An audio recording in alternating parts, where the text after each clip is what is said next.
지난 시간에 이어서 계속 말씀을 드리겠습니다. 어떤 사람이 어떤 말을 하느냐가 전혀 중요하지 않습니다. 그럼 뭐가 중요하냐? 그 사람이 누구냐 하는 것이 중요합니다. 본질을 놓치지 않으려면 항상 그것이어야 돼요. 사단이 어떤 말을 해도 전혀 유익하지 않습니다. 사단이 예수님을 시험할 때 마태복음 4장에 보면 구약 성경을 인용하기 시작합니다. 사단이 하와를 미혹할 때도 하나님의 말씀을 교묘하게 변형을 해서 접근하기 시작합니다. 팩트가 맞는 것 같지만 실상 팩트가 틀려요. 아주 교묘하게 들어오죠. 그렇기 때문에 영분별 은사가 없는 입장에서는 간단하게 생각하면 돼요. 신천지가 하는 말이 옳습니까? 무조건 틀립니다. 여호와증이 하는 말이 맞습니까? 무조건 틀립니다. 아니 목사님 이단들도 그 중에 개 중에 좋은 말이 있지요. 제가 비유를 하나 들까요? 청산가리를 갖다가 밥에다가 군데군데 뿌려 넣습니다. 뭐 어떻게 하실랍니까? 골라서 잡수실랍니까? 싸그리 다 버리실랍니까? 아니 목사님 그 중에는 묻지 않는 부분도 있는데 거기만 살짝 버려서 먹으면 되지 않을까요? 그 누구 먹게요? 내 자식 내 손주 먹이게요? 전혀 불가능한 일이죠. 통째로 다 버리는 거예요. 타종교에서 하는 말이 다 틀렸다는 건 아니에요. 그러나 우리는 다 버립니다. 그것을. 왜 그런지 아세요? 위험하니까 그래요. 부분적으로 인용할 수 있지 않습니까? 네, 인용은 가능하죠. 근데 그 인용에 의해서 그 다음 단계로 넘어가는 순간에 바로 걸려드는 거예요. 우리는 그것을 인용하지 않아도 인용할 게 많고요. 그런 걸 먹지 않아도 먹을 것이 너무 많아요. 어디에? 성경에.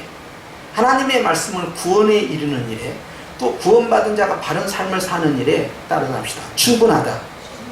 성경의 충분성입니다. 구원의 충분성, 진리의 충분성, 하나님을 아는 일의 충분성이에요. 그러니까 다른 예화를 들고 아리스토텔레스가 이렇게 말했다. 플라톤이 이렇게 말했다. 마르크스가 이렇게 말을 했다. 레닌이 이렇게 말했다. 고타마시타르타 석가모니가 이렇게 말했다. 그렇게 인용 안 해도 됩니다. 법정 스님이 말하기를, 성철 스님이 말하기를 그런 말 안 해도 돼요. 이 강단에서는 그런 말이 필요가 없어요.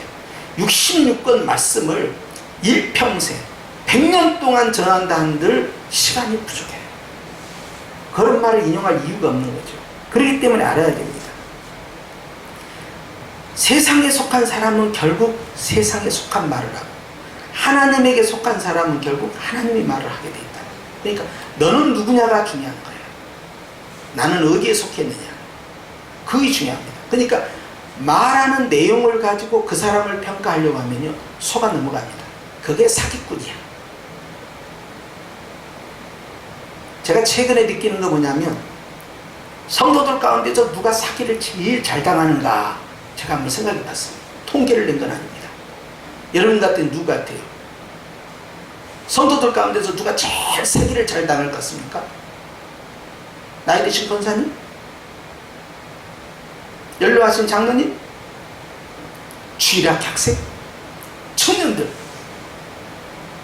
남성들? 여성들? 제가 요즘 생각하는 게 있어요. 교회에서 제일 사기를 달당한 분이 누구냐 하니까 목사님이에요. 놀리셨죠? 특히 목사님들 가운데서도 사회 경험을 안 한 사람입니다. 누구예요? 저예요. 저처럼 사회 경험이 없는 사람들, 세상 물정 모르는 분들, 직장 생활을 하다가 나중에 회심해가지고 신학을 했다든 이런 분들이 아닙니다. 사업을 해본 경험이 없는 분들, 직장 생활한 경험이 없는 분들 아주 잘 당합니다. 무엇이 얕다 그래요? 귀가 얕다 그래요. 그래서 내가 전철역에 가가지고 1,000원짜리 2,000원짜리 사올 때마다 사모님한테 항상 야단을 맞잖아요. 그래서 제가 전철에 가면 정말 딱 그 사람 말을 들으면 그거 1,000원짜리 2,000원짜리 그거 꼭 필요할 것 같아요. 정말 사고 싶어. 혼날까봐 안 삽니다. 어떨 때는 사놓고 야단 맞을까봐 사는 척 안 하고 가만히 놔둬요. 그런데 나중에 쓸모가 있을까요? 없을까요? 아무 쓸모가 없어요. 근데 그 말을 들을 때는 그거 사면 꼭 생활에 필요할 것 같아. 저거 정말 필요할 것 같다는 거예요. 안 사기로 결심을 합니다. 외국에 나가서도 선교를 간다든지 어디를 간다든지 물건 절대 안 삽니다. 카드 자체를 쓰질 않아요. 왜? 마음이 쉽게 넘어가니까. 그리고 선교지에서 어렵다는 분들이 이제 선교사님들이 다 가는 데마다 이야기를 해요. 이렇게 그렇고 저렇게 그렇고. 그러면요, 100이면 100 제가 도와주고 싶은 마음 있을까요 없을까요? 제 안에는요 엄청난 세력이 있어요. 한번 따라서 해보십시오. 인정마귀. 무슨 마귀? 인정마귀. 크게 좀 해봐요. 무슨 마귀? 인정마귀. 제가 어렸을 때부터 인정마귀가 아주 강해요. 이 무서운 놈이에요. 저는요 정이 약한 사람. 그러니까 그 말 들으면 그 못 견뎌요. 시계를 풀고 오든지 뭐 옷을 벗어주고 오든지 말이에요. 어떻게든 뭐든 가져간 거 다 쏟아놓고 와야 되고 갔다 와서 다 해줄 것처럼 그렇게 하다가 실수를 하게 되고 거기에 취해서 돌아와서 귀국해서 현실이라는 현장에 와보니까 그것을 계속해서 서포트 해줄 수 있는 재원이 저에게 있습니까? 능력이 저에게 있습니까? 없지요. 나중에 거짓말쟁이가 돼버리고 마는 거예요. 그래서 내가 선교지에 가서는 내가 딱 가지고 간 거 거기 선에서 딱 끊어요. 여기까지는 내가 다 쓴다. 최대. 그 이상 아무리 약속을 안 해줘요. 목사님 귀국하시면 이런 프로젝트에 동참해 주십시오. 제가 대답 안 하고 있어요. 목사님 이런 문제에 대해서 꼭 기도해 주시겠습니까? 기도해 달라는 것도 난 대답 안 해줘요. 왜냐하면 거짓말 해버릴 수 있으니까. 그런데 계속 요청하면 주님이 마음이 주실 때 기도하겠습니다. 이번에도 한 분이 외국에 나갔는데 큰 대형 집회를 하는데 말이죠. 그걸 위해서 기도해 달라고 하면서 프로그램을 보내고 전화를 하고 그래요. 그래서 내가 왜 나를 거짓말쟁이로 만듭니까? 그랬어요. 지난번에 내가 충분히 축복기도 했단 말이에요. 근데 왜 또 기도해 달라고 그래요? 믿고 나가면 되는 것이지. 그래도 기도해 달라고. 그렇게 기도도 하지 않으면서 마치 기도해 줄 것처럼 예, 기도해 주겠습니다. 기도해 주겠습니다. 이런 습관적인 거짓말 때문에 하나님 앞에서 죄를 짓는 것이다. 하나님이 마음 주시고 기억나게 하시고 생각나게 하실 때는 기도하겠습니다. 그 선까지다. 그런데 우리는 일상적으로 너무 가볍게 기도해 준다고 거짓말을 해요. 그래서 내가 그것을 정리를 합니다. 왜? 내 입술로 범죄하지 않기 위해서. 문자를 보낼 때도 마찬가지예요. 이러이러한 문제가 있는데 이런 문제가 잘 해결되도록 기도합니다. 탁 문자를 보내고 그 자리에서 기도를 하는 거예요. 하나님 아버지, 이 소원하는 대로 이것이 꼭 이루어지게 하여 주시옵소서. 예수님 이름으로 기도합니다. 이거 딱 끝내야 돼. 왜? 기도한다고 해놓고 내가 기도를 잊어본다고. 한두 사람이 아니잖아요. 그런데요, 다시 원점으로 갔어. 내가 누구냐에 따라서 결국 어떤 말이 나온다는 건 예수님께서 이런 말씀하셨어요. 네 속에 있는 것이 바깥으로 나온다. 입으로 들어간 것이 너를 더럽힌 것이 아니라 네 마음에 있는 것이 나오는 걸로 인해서 네가 죄를 짓게 된다. 그래서 그 사람의 속에 무엇이 있느냐 드러난다는 거죠. 그렇기 때문에 어떤 나무가 좋은 나무인지 나쁜 나무인지 알려면 어떻게 해야 되느냐? 그 열매가 드러났을 때, 정체를 드러냈을 때 그 나무의 실체가 안다는 거예요. 결국 이건 뭡니까? 열매를 보고 나무를 안다고 했는데 본질은 열매입니까? 나무입니까? 본질은 나무예요. 근데 이 본질을 볼 수가 없는 거야. 도대체 이게 뭔지. 그런데 이것이 나중에 드러난 걸 보고 네 정체는 이거였구나. 복숭아. 네 정체는 사과. 네 정체는 자두. 그때 산 거예요. 마찬가지예요. 좋은 나무, 나쁜 나무가 결국 드러날 때가 있단 말이죠. 본질은 뭐예요? 그 속에 감춰져 있는 것이 실상 본질이에요. 그 사람이 말을 하는 것은요, 본질이 아닙니다. 와, 저 사람, 저 말만 들으면 말이야. 저렇게 착한 사람이 없어. 저렇게 훌륭한 사람이 없어. 저렇게 대단한 사람이 없어. 이렇게 다 속아 넘어가는 거예요. 그러면 저 말하는 저 사람이 누구야?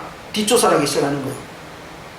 과거에 그 사람이 어떤 행위를 했고 그 말에 대해서 책임을 졌는가 못 졌는가, 자기가 말한 대로 살았는가 못 살았는가, 그걸 보는 거예요. 너는 사기꾼이구나. 너는 사람을 속이는 자다. 그걸 깨닫는 거예요. 그렇기 때문에 본질은 숨겨져 있습니다. 주님이 말씀하는 거예요. 세상에 말을 할 때는요, 이 세상은, 이 코스모스는요, 곧바로 사단과 연결되어 있어요. 문화와 연결되어 있어요. 그런데 거기는 너무 달콤해. 유혹당할 만하다 이거예요. 먹음직스러워. 정말 너무 좋아. 정말 갖고 싶단 말이에요. 정말 저걸 가지면 뭐라도 대단하게 될 것 같아. 지혜가 충만하고 그냥 하나님처럼 업그레이드 될 것 같고 말이죠. 나는 맨날 교회만 다니고 예배만 드리고 기도만 하고 찬양만 하고 나는 어디 술집도 가본 적이 없고 놀러도 가본 적이 없고 말이죠. 나쁜 짓도 해본 적이 없고. 그런데 저 사람들은 저렇게 행복한가 봐. 방송에서는 또 어디를 놀러 가라고 해주고, 놀러 가는 것이 잘못됐다는 건 아니지만 그런 식으로 내 마음을 흔들어졌을 때 우리는 스스로 절제된 삶을 살다가 야, 나도 저 사람들처럼 저렇게 살아볼 수는 없을까 하는 마음이 순간적으로 들어올 수가 있어요. 잘 사는 집을 보면서, 좋은 가전제품을 보면서, 큰 평수를 보면서, 대형차를 보면서, 고급차를 보면서 마음이 흔들릴 수 있어요. 주님께서는 솔로몬의 이 부귀 영화, 이 영광도 들에 피는 꽃만보다도 얼마나 허탄한 것이냐를 강조하실 거예요. 그런데도 그래서 제가 젊은 나이에 예수님께서 재림하면 안 되는데, 아니 내가 결혼하고 예수님이 재림하시면 나는 결혼도 못 해보고 주님이 재림하시면 어떻게 하나. 그리고 천국은 피자도 없잖아, 햄버거도 없고. 어렸을 때 내가 그런 마음이 있었어요. 어떨 것 같습니까? 천국은, 여러분이 생각하는 천국은 어떨 것 같아요? 이 세상은요, 저 천국의 모형에 의해서 만들어준 세상이에요. 원형은 저기에 있습니다. 본질은 저기에요. 우리도 바로 모형이잖아요. 원형은 어디 있습니까? 하나님 자신이에요. 하나님의 형상대로 지금 받았기 때문에 이 땅에서 아무리 아름답고 아무리 멋지고 한다 하더라도 본질이고 원형인 그 천국과 비교할 수 없는 것이에요. 거기는 상상도 못할 일이. 사도 바울은 고백하죠. 사람이 언어를 가지고 가히 설명할 수가 없다. 너무너무 좋다는 거예요. 그런데 우리는 그런 소망을 우리 마음 가운데 강하게 품을 때와 약하게 품을 때 우리의 삶이 달라지기 시작해요. 세상에 속한 자들은요, 즉 사단에 의해서 그 문화에서 살고 있는 사람들은 어떻게 하면은 하나님과 반대되는 길로 갈까 하고 교묘하게 우리를 미혹한다는 거예요. 그렇기 때문에 말을 듣지 말고 말하는 자를 보라는 거예요. 손가락을 보지 말고 그 손가락을 누가 지금 가리키고 있는가를 보라는 거예요. 그러면 실체가 드러나는 거예요. 그러니까 세상에 속한 자다. 그런데 앞에 4절에 뭐라고 했어요? 주님께서는, 하나님께서는 세상에 있는 자보다 더 크다, 더 위대하시다, 더 아름답다. 그렇기 때문에 세상에 속해 있는 사람은 세상에 속한 말만 할 수밖에 없다. 세상이 그리고 그들의 말을 듣는다. 즉 그 미혹에 따라가는 자들은 결국 세상에 속한 자들 하는 거예요. 그렇기 때문에 우리가 666에 대해서 제가 한번 말씀을 드렸는데, 누가 종말에 짐승의 666 표를 받느냐, 이 오른손과 이마에, 그리고 누가 우상에게 경배하느냐, 이 배도의 일이 어떻게 일어날 수 있느냐, 답은 정확하다는 거예요. 창세 이후로 생명책에 농명되지 아니한 자, 생명책에 그 이름이 기록되지 아니한 자는 우상에게 경배하고 짐승의 표를 받는다. 그렇게 함으로써 그 사람은 생명을 보존하고 자기 사업을 할 수 있도록 자격을 부여를 받는 거예요. 결국 돈 때문에 넘어가는 거예요. 그런데 하나님에게 속한 자, 생명책에 기록된 자는 결코 절하지 않는다는 거예요. 여기 핵심은 그겁니다. 바다에서 올라온 짐승이 머리가 7이고 또 뿔이 10이고 또 멸류관 10개고 그렇게 화려하고 강력하고 세계적인 힘을 가지고 있는 게 중요하지 않다는 거예요. 땅에서 올라온 짐승이 하늘로부터 불을 내려서 사람들을 미혹하고 그가 만든 그 우상의 마네킹이 말이죠, 막 말을 해가지고 기적을 일으키고 사람들로 하여금 추앙을 받게 하고, 그런 것도 다 본질이 아니라는 거예요. 그것은 다 속아 넘어가는 거예요. 눈에 보이는 것은 진실이 아닙니다. 오히려 눈에 보이지 아니한 것을 믿는 믿음이라고 했죠. 자, 그런데 주님께서는 본질은 뭐예요? 바로 그 이면에 도사리고 있는 사단 그 자신을 의미하는 거예요. 그것이 실체다. 결국 사단에게 경배하는 거예요. 그런데 하나님에 속한 자들은 어떻게 한다고요? 거기에 넘어가지 않는다. 생명으로 죽이겠다고 위협을 하고, 그리고 경제활동을 못하도록 완전히 봉쇄를 하고 쫓아낸다 하더라도 하나님에게 속한 자는 하나님 끝까지 보호하시겠다. 그렇기 때문에 정체가 중요해요. 네 정체성이 뭐냐? 너는 누구에게 속한 자냐? 우리가 미혹에 빠질 수는 있어도 하나님께서 우리를 끝까지 건져주신다는 사실을 믿으시기 바랍니다. 내가 구원을 이루는 게 아닙니다. 내 이름으로 그 구원을 완성하는 게 아니에요. 주님이 하십니다. 주님이 이끌어주시는 거예요. 내 힘으로는 안 돼요. 내가 어떻게 최종 종말을 통과할 수 있겠어요? 내가 그 환난과 미혹을 어떻게 이겨낼 수 있겠어요? 총과 칼을 갖다 대면서 지금 죽이겠다고, 너 지금 무상하게 경배하면 네 새끼들 다 죽이겠다, 네 자손들 다 죽이겠다 하는데 두려워하고 떨지 않을 사람 누가 있겠어요? 지금 같아서는 내가 부인할 것 같아. 눈 딱 한 번 감고 우상에게 경배하고 그리고 하나님 앞에 다시 회개할 것만 같아. 그런데 사도 바울은 두려워하지 않는다는 거죠. 베드로는 종말에 가서 내가 무슨 말을 해야 될지 미리 염려하지 말라고 그랬죠. 사도 요한은 주님의 생명책에 기록된 자들은 결코 그런 일이 일어날 수 없다 했고, 오늘 요한 1서에 나중에 보시면 알겠지만 머리털 하나도 만질 수 없는 주님의 보호하심이 있다는 사실을 여러분 기억해야 하셔야 합니다. 할렐루야. 그렇기 때문에 세상에 속한 자는 세상의 말을 하고 결국 세상에 속한 자들이 그 말에 지지하고 동조하고 따라가는 거예요. 그렇기 때문에 에베소 2장 말씀에 세상 풍속을 쫓는 자들이 있다고 했어요. 근데 이 세상 풍속을 유발한 자가 누구냐 하니까 공중 권세를 잡은 자다 그랬어요. 근데 그 공중 권세 잡은 자는 누구냐 하니까 불순종의 아들들 가운데 역사하는 영이다라고 했어요. 자, 이제 구속을 꿰물까요? 사단 마귀는 공중 권세 잡은 마귀예요. 이 자는 불순종하는 자들의 속에 들어가 있는 거예요. 그리고 그들은 하나님의 말씀에 순종치 않냐고 세상의 말에 순종하니까 결국 세상 풍속, 세상 문화 가운데 빠져 흘러내가 버려요. 그런데 죄와 허물로 죽었던 우리를 그리스도께서 살리셨으니 우리는 그들과 다르게 산다는 거예요. 그리스도와 함께 죽고 그리스도와 함께 살아나고 그리스도와 함께 하늘로 승천해서 그리스도와 함께 보좌에 앉아있는 우리라라고 선포하시는 거예요. 그건 뭡니까? 너는 누구냐는 거예요. 나는 세상에 속한 자 아니요? 공중권세 잡은 자에게 속한 자가 아니요? 불순종의 아들 가운데 역사하는 영에게 조종당하는 자가 아니라는 거예요. 나는 하나님의 백성이고 하나님의 자녀고 하나님에게 속한 자고 하나님의 지시에 따라 순종하는 자라는 걸 말씀하는 거예요. 그런데 그 일을 누가 할 수 있도록 도와주시느냐? 성령 하나님이 하시는 거예요. 할렐루야. 그렇기 때문에 여러분, 오늘 주님께서 우리에게 말씀하는 것이 그거예요. 세상에 속한 자와 하나님께 속한 자, 세상을 다스린 자와 우리를 다스리는 하나님과의 비교를 통해서 우리는 결코 그들의 말을 들어서는 안 된다. 그런데 이 당에 속한 사람들은 그리스도에게 속해 있는 사람들이 아닙니다. 세상 문화에 속해 있는 사람은 문화를 따라가 버려요. 요즘 시대가 그러니까, 대세가 그러니까 하나님의 말씀보다는 문화를 따라갑니다. 흐름에 따라가요. 그것이 문제라는 거예요. 지켜야 할 가치가 있냐 이거예요. 다른 건 다 양보해도 양보할 수 없는 것이 있냐 이거예요. 양보할 수 없는 영역이 있어요. 본질에 관한 이야기가 있어요.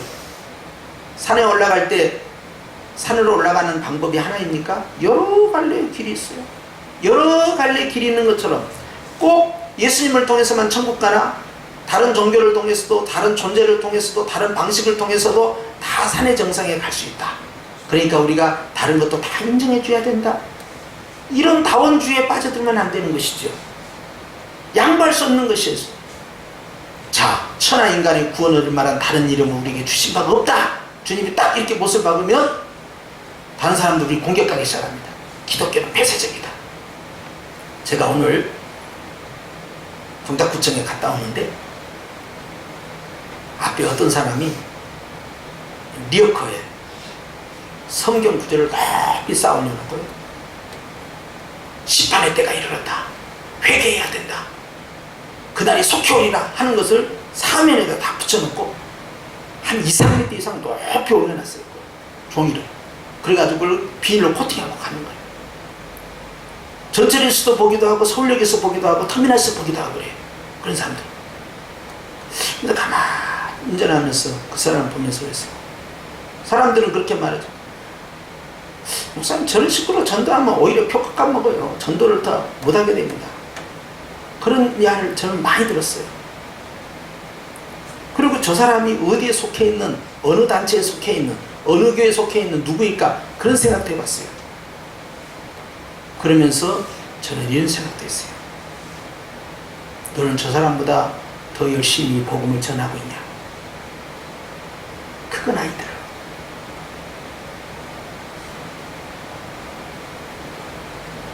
주님은요, 주님을 따르는 자들은요, 세상이 하는 방식을 따라가지 않습니다.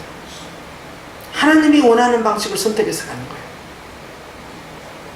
그런데 우리는 세상이 나를 어떻게 볼까를 생각하고 거기에 맞춰서 이야기하기 시작해요. 저는 한동안 천주교의 구원이 없다라는 주장을 계속하다가 공격을 받은 적이 있어요. 그런데 감사하게도 몇 년 전에 우리 교단 총회에서 결의를 해놨어요. 다음과 같이. 우리 어렸을 때처럼 천주교는 2단이에요. 2단으로 바른 세례는 무효다. 따라서 세례를 다시 받아라. 옛날에는 어떻게 했어요? 그 앞에는 천주교에서 개종한 사람은 학습 문답을 해가지고 구원이 확실히 검증이 되면 그 사람은 문답을 통해서 입교 세례로 끝내고 물세례를 베풀지 않는다 했어요.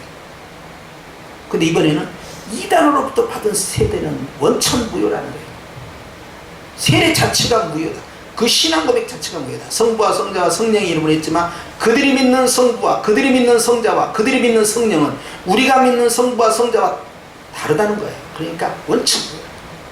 옛날 우리 장로교 헌법에는, 우리가 어렸을 때 가지고 있었던 헌법에는 거기에 이렇게 돼 있어요. 교황은 적그리스도요. 그런데 어느 날부터 이게 없어져 버렸어. 그래서 헌법적으로 봐도 교황은 적그리스도고 이게 사라졌던 거예요.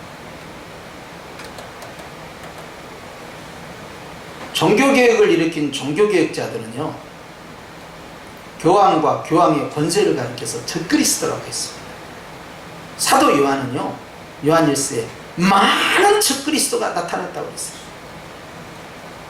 그리고 계시록의 말씀처럼 최종적 적그리스도가 나타날 것입니다. 그때는 주님의 재림이 임박하죠. 그런데 우리는 분명히 알아야 돼요. 우리가 다른 신천지든 여호와적이든 뭐 하나님의 종교든 뭐 다른 이단들에 대해서 구원받은 저건 이단이다 하는데 캐톨릭에 대해서는 굉장히 우호적이라는 마음이 있어요. 저기도 뭐 예수님 뭐 믿고 뭐 그러니까 구원이 있지 않을까. 여보세요. 이단에 구원이 있다고 하면 그러면 다 거기 가야지. 왜 종교 개혁을 했냐 이 말이에요. 사도들이 정한 그 원복음에서 이미 떨어져 나가버렸다 이 말이에요. 변질된 교회이기 때문에 그것은 우리가 믿는 사도들이 전한 그 복음이 아니라 이 말이에요. 그러니까 사도들이 전한 그 성경의 원리대로 돌아가자 해서 개혁을 일으켰는데 거기에 구원이 있다고 이야기하면 어떡하냐 이 말이에요. 지금은 이제 제가 좀 당당해요. 이제 캐톨릭에 대해서 구원이 있다 말하는 사람이 있을 수가 없지 이제. 그리고 아예 이번에 헌법까지 작년에 바꿔놨어요. 여러분, 우리는 우리 주변에 공격하는 수많은 영적인 적들과의 싸움이 종교적으로 그리고 문화적으로 우리에게 다가오고 있다는 사실을 아셔야 합니다. 그런데요, 내 것이 분명하지 않으면 언제나 넘어가는 거예요. 영문별도 그 첫 원리가 성경을 충분히 읽고 성경을 충분히 이해를 해야 됩니다.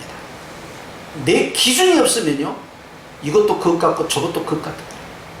누가 전문가입니까? 내 것이 분명한 사람이 전문가예요. 이거 진짜입니까 가짜입니까? 내 것이 분명한 사람은 이것은 바로 가짜라고 이야기를 합니다. 그렇기 때문에 내 것이 분명해야 돼요.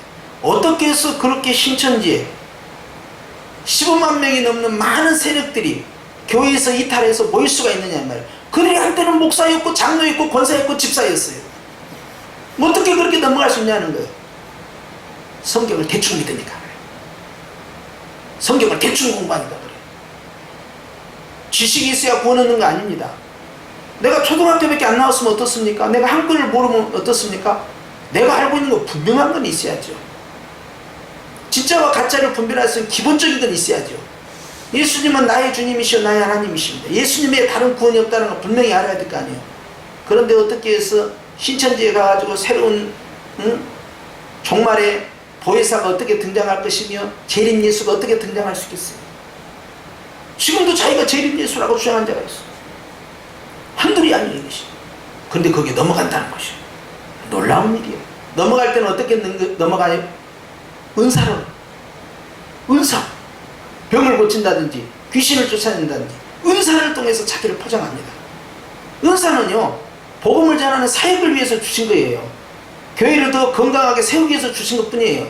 그런데 그걸 가지고 은사가 구원의 보증으로 생각하면 안 돼요. 내가 신령한 은사들이 있으니까 그것이 나의 구원의 보증이다. 아무 상관없는 이야기를 하고 있는 거예요. 마태복음 10장에 뭐라고 그랬어요? 우리가 귀신을 쫓아내고 병든 자를 고치고 많은 권능을 행치 아니했나이까? 예수님의 대답은 뭐예요? 넌 누구냐? 그랬어요. 난 너를 도무지 알지 못한다. 이 불법을 행하는 자들아 내게서 떠나가라. 구원과 아무 상관이 없어요. 은사 없어도 그 은사와 구원과 무슨 상관이야? 세례와 구원이 무슨 상관이에요? 구원받은 자에게 구원받은 표식으로 세례를 베풀 뿐이지 세례가 구원을 담보하지 않습니다. 은사가 그 사람의 직분이 그 사람의 헌신이 그 사람의 신비적 체험이 그 사람의 구원을 확보하지 않아요. 어떤 사람이 와가지고 입신 간증을 하더라고. 천국 간증 한참 다 해요. 그래서 내가 그랬어요. 의심하지 말고 한 길로만 가세요. 자랑하지 말고. 답은 딱 하나예요. 왜 주님이 지옥과 천국을 보여줬겠어요? 하고 의심하니까. 이랬다 저랬다 해. 세상 길로 가지 말라니까. 간증해놓고 또 세상 길 가버려. 뭔 의미가 있냐 말이에요. 그것이. 내가 입신한 것과 구원과 관계가 있다고 생각하십니까? 아니에요. 아무 상관없어요. 확신을 가지라는 것과 너처럼 의심하는 사람들에게 증거해서 전도해라는 그 외에 다른 것을 의미 부여를 하면 안 돼요. 아, 저 사람은 하나님을 얼마나 사랑해서 얼마나 사랑해서가 아니에요. 하도 말 안 듣고 의심하니까 그걸 보여준 거예요. 이게 세상 쏙쏙히는 사람이야. 그걸 좀 알아야 되는데 간증을 겁없이 하다 보니까 주님이 아파하는 마음을 이해를 못하는 거예요. 주님은 누구를 사랑하실까요? 직분이 높은 사람? 아니면 많은 권능을 행하는 사람? 아니면 큰 일을 하는 사람? 주님은 누구를 사랑할까요? 하나님의 말씀을 그대로 순종하는 사람이죠. 그것이 그리스도의 신부예요. 그런데 우리는 다른 걸 통해서 획득을 하려고 해요. 누가? 여호와 증인들. 누가? 몰몬교. 그 사람들을 왜 전도합니까? 그 전도를 통해서 구원을 확증을 짓는 거예요. 전도해야만, 실천해야만 구원이 확증이 되는 거예요. 자신의 구원을 위해서 복음을 전하는 거예요. 그게 맞습니까? 아니죠. 봉사를 왜 합니까? 충성을 왜 합니까? 예배를 왜 드려요? 지옥 갈 것 같아서? 천국 못 갈 것 같아서? 봉사하고 전도하고 기도하고 예배 드리고 그런 거예요? 그거 무슨 상관이야 이게. 그런데 그 두려움이 우리 속에 있어요. 그러니까 오늘 밤에 천국 가실 수 있습니까? 그러면 가면 좋겠는데 근데 가도 될란가? 오죽에서 파버릴 수도 없고 그냥 그런 의심이 우리 속에 들어있는 거예요.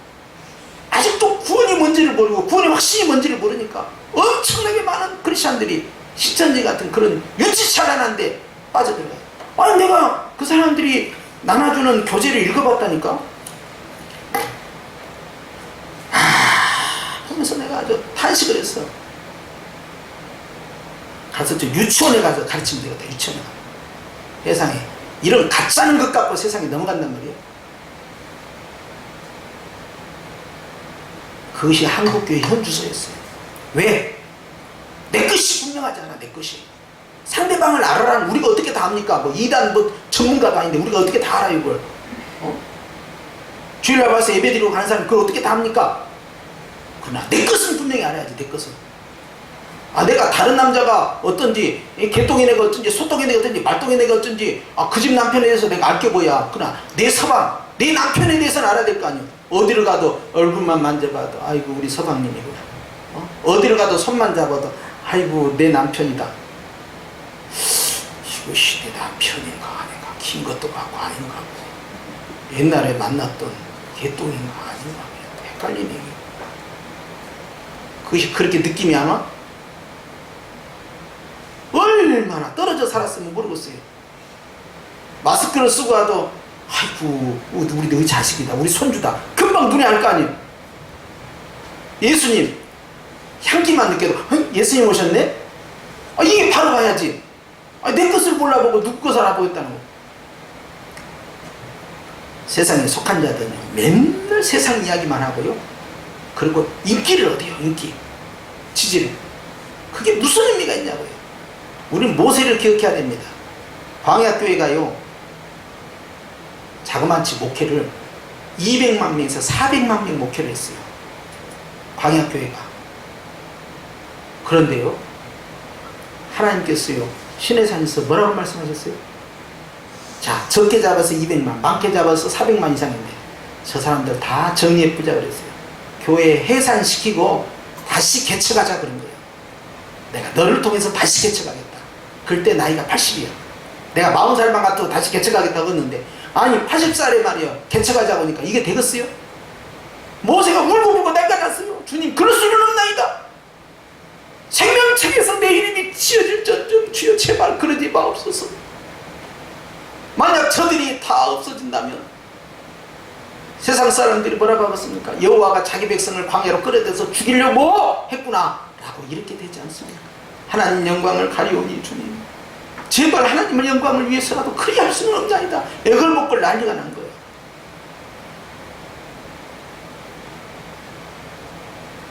하나님이 모세의 기도를 들어주셨지만 모세는 큰 실수를 한 거예요. 이 사건을 통해서 사람들은 모세가 정말 나라와 민족을 사랑하는 사람이고 예수 그리스도의 중보자의 사명을 감당한 사람이다, 그렇게는 이야기를 합니다. 근데 그 다음에 뭐가 문제가 됐어요? 그럼 하나님은 인정머리 없는 하나님이 되어버린 거예요.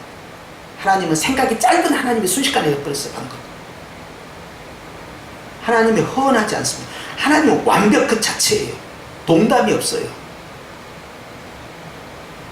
결국 어찌 됐어요? 정탁구 사건을 통해서 시내산 앞에서 우상 숭배했던 그들이 광야에서 다 죽습니다. 시간만 길어졌을 뿐이에요.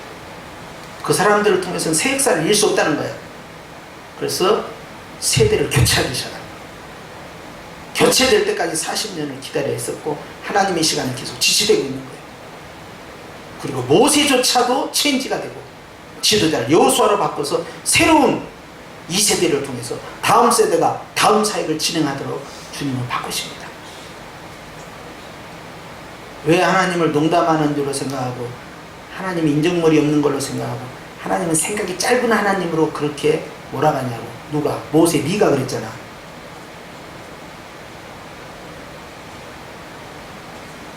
목숨 걸고 기도하니까 하나님이 응답해줬다, 그런 이야기만 하는 거예요. 모세는 예수님의 표상이야. 정말 중보기도 잘했어. 나라와 민족을 위해서 저렇게 해야 되는 거야.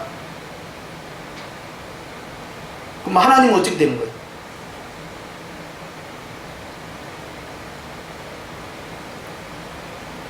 하나님이 허잔 대로 해야 돼요. 왜 말이 많냐고. 히스기야 보세요. 이사야 보내가지고 너 다 끝났다 사면 가자. 아멘 하고 가야 될 거 아니에요. 울고 난리가 난 거예요. 아이고, 내가 지금 죽으면 어떻게 된다니까. 주님 제가 지금까지 할 일을 기억하옵소서. 내가 얼마나 충성했는데 주님 저를 데려가시랍니까? 얼마나 띵깡을 부렸던지 말이죠. 이사야가 성 바깥으로 나온 뒤, 야야, 내가 이사야 눈물을 봤다. 돌아가서 고쳐라. 그래가지고 이사야가 가가지고 모아가지고 갖다가 그냥 상처에다 달라붙이면서 너를 낫게 해주는 증거가 뭐냐, 내가 보여. 말만 해라. 어떻게 해줄까?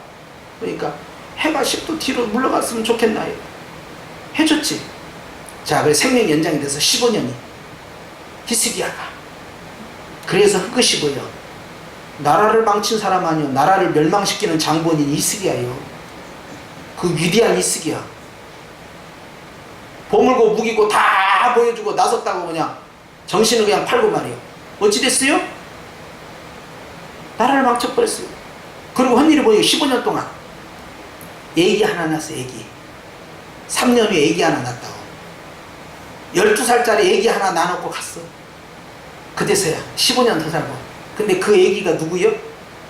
이스라엘 역사상 가장 악랄하고 악질적이고 최장수하면서 이스라엘을 완전히 멸망시키기에 합당한 시대로 만들어버린 장본인 므낫세요. 수습이 안 되게끔 만들고 더 이상. 히스기야가 뭘 했는데 지금까지 한 일 뭐예요? 15년 때문에 다 끝나버린 거예요. 나라는 바벨론으로 포로로 잡혀간다 선포는 됐지. 그리고 므낫세는 나라를 철저히 무너뜨린 거예요. 그냥. 몇 년간? 50년 넘게 끝나버린 겁니다. 죽으라면 빨리빨리 죽어야 될 거 아닙니까? 공감이 안 됩니까? 또 기도할 걸 기도해야지. 세상에 그런 걸 놓고 띵깡을 부리고 기도하고 하나님을 말이죠 우습게 본 거예요. 하나님이 뭘 결정을 내리면 하나님은 인색한 하나님, 생각도 없는 하나님, 앞뒤 구분도 못한 하나님, 내 입장을 고려해주지 않는 하나님, 그런 하나님입니까? 전지전능이 그것밖에 안 되는 거예요? 천만의 말씀이죠. 6절 말씀 봅니다. 시작. 우리는 하나님께 속하였으니 하나님을 아는 자는 우리의 말을 듣고 하나님께 속하지 아니한 자는 우리의 말을 듣지 아니하나니 진리의 영과 미혹의 영을 이로써 아느니라. 뭡니까? 순종이잖아요. 순종이에요. 그것이 기준점입니다. 항상. 성령님께서 누구에게 임하신다고 사도행전에 되어 있죠? 순종하는 자들에게 임하신다고 했어요. 순종이에요. 항상. 그런데 여기 보니까 진리의 영과 미혹의 영으로 나눠져요. 두 종류로. 뒤에서 조종하는 이 실체입니다. 이게 본질이에요. 앞에 있는 꼭두각시가 문제가 아니라는 거예요. 누가 어떤 말을 했느냐, 어떤 사람이 어떤 스펙을 가진 사람이 말을 했느냐 전혀 중요하지 않아요. 그 사람을 지배하는 세력이 누구냐는 거예요. 이것이 미혹의 영이에요. 세상에 속한 자예요. 진리의 영이에요. 성령 하나님이에요. 실질적으로 조종하는 자가 누구냐, 그것까지 봐야 된다는 거예요. 그런데 우리는 그 사람이 하는 말, 나타나는 것만 거기에 휙 넘어가 버려요. 그걸 말하는 사람이 누구에게 조종당해서 이야기하고 있나, 거기까지 내다본 거죠. 본질, 핵심을 본 거예요. 속아 넘어가지 않기 위한 그 방법. 얼마나 많은 사람들이 지금도 거짓말하고 다니는지 몰라요. 방송에 나온 사람들이 얼마나 많이 거짓말하고 쇼하고 장난하고, 정치인들 태반이다 그렇게 여당 야당 할 것 없이 카메라만 돌렸다 하면 다 그렇게 가는 거예요. 왜? 살아남기 위해서, 인기 얻기 위해서, 그 자리 차지하기 위해서, 표 얻기 위해서 다 그런 거 아니에요? 다 쇼하는 거지. 누구나 다. 여든 야든. 믿는 사람들 보면 전라도에 가면 저희 가서는 야당 이야기했다는 돌맞죠. TK나 PK 가지고 영남 쪽에 가지고 여당 이야기 해봐요. 완전히 이런 사람으로 본다고요. 누가? 목사님들이 그렇다니까.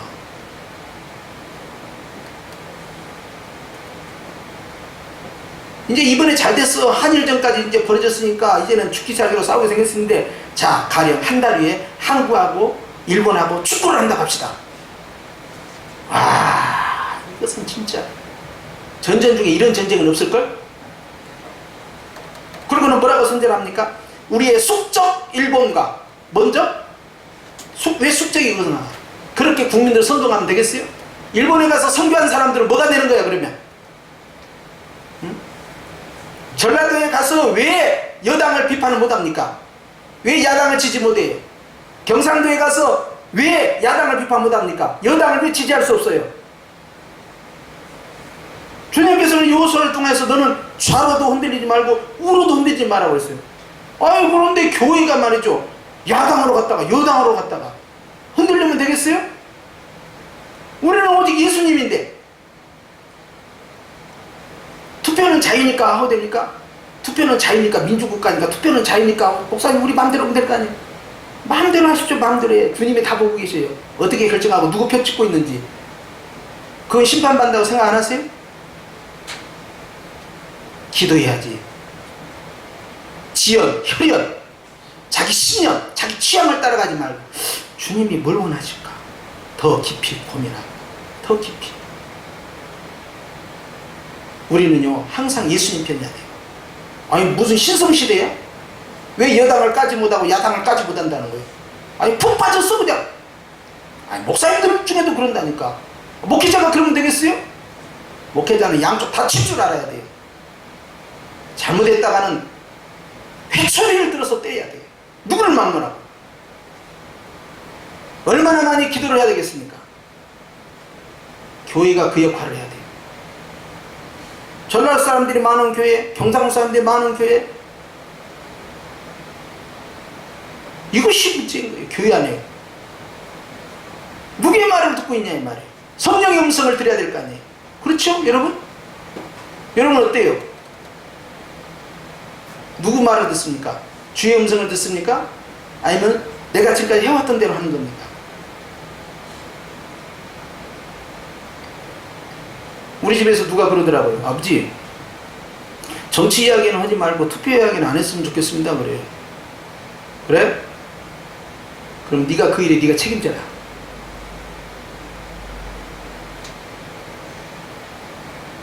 주님이 뭐라고 할 거지 네가 책임져야지. 네 선택이 주님의 선택과 똑같기를 원한다.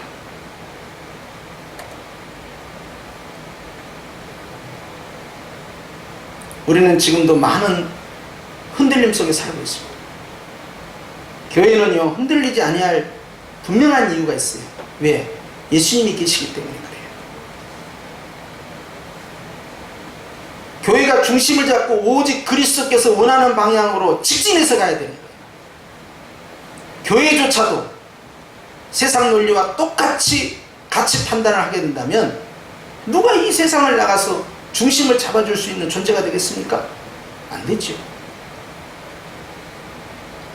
우리의 성향에 따라, 우리의 취향에 따라 우리가 원하는 문화가 있어요.